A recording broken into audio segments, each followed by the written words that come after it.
What's up mga master? May dumating tayong reel. Tingnan natin. Rambo XT RB30. Tingnan natin.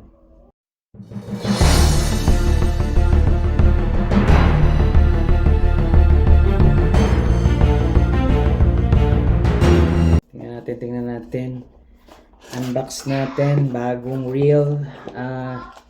Ano siya? Baitcaster. Ayan o. May lalagyan siya para hindi magasgas. Meron siyang bag para hindi magasgasan. Tapos meron siyang grease reel pang maintenance. Liquid oil reel for reel din. Yan. Tingnan natin. Oops. Merong manual tsaka yung mga parts.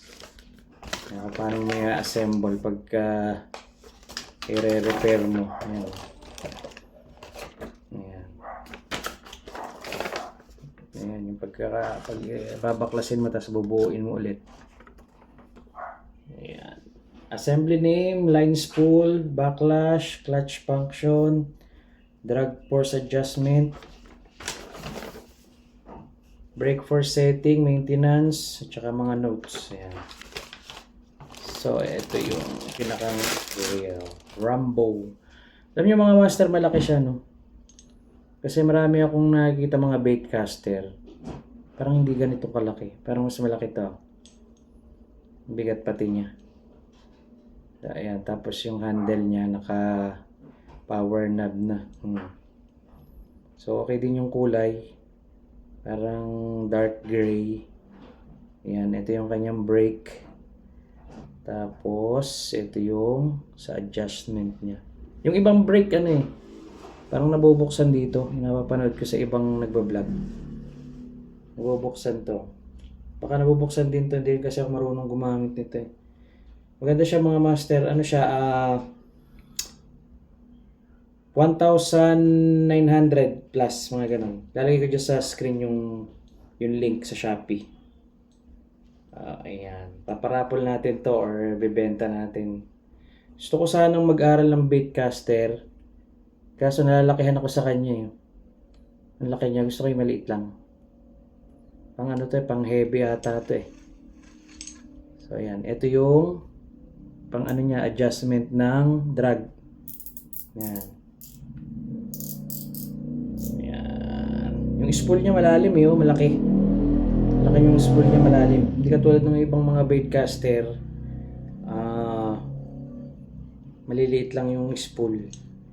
Siguro ito may size dito Siguro may size yan. May mga sizes. Ayan 30. Baka ito yung size niya 30.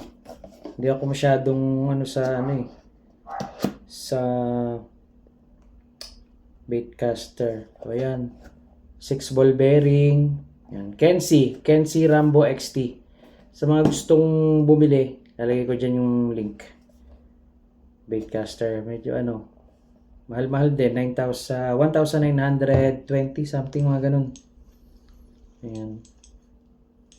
Pero maganda rin siya. Mukha siya talagang mamahalin. Hindi siya mukhang putyo-putyo. Maganda yung tsura talaga niya. Ayan Maganda pa niya. Naka-power handle. Power knob. Mukhang mukhang pang pwede sa towman to palag-palag to. Ang laki. So yun lang mga master. Maiksing video. Para relax ko lang to. Para kasi baka may mga naghahanap ng ganitong malalaking baitcaster. O yan. Ito siya. Gusto ko mag-aral ng baitcaster ko. Pero ayoko dito sa ganitong kalaki. Sa medyo maliit lang na baitcaster. Maliit lang yung size. Parang ang bigat din kasi niya Pang heavy duty to So yun lang mga master. A short video. Para dito sa Kensi Rambo XT RB-30. Yan. May kasama siyang bag. Grease, oil, at saka manual. So yun lang mga master. Thanks for watching. Bye bye.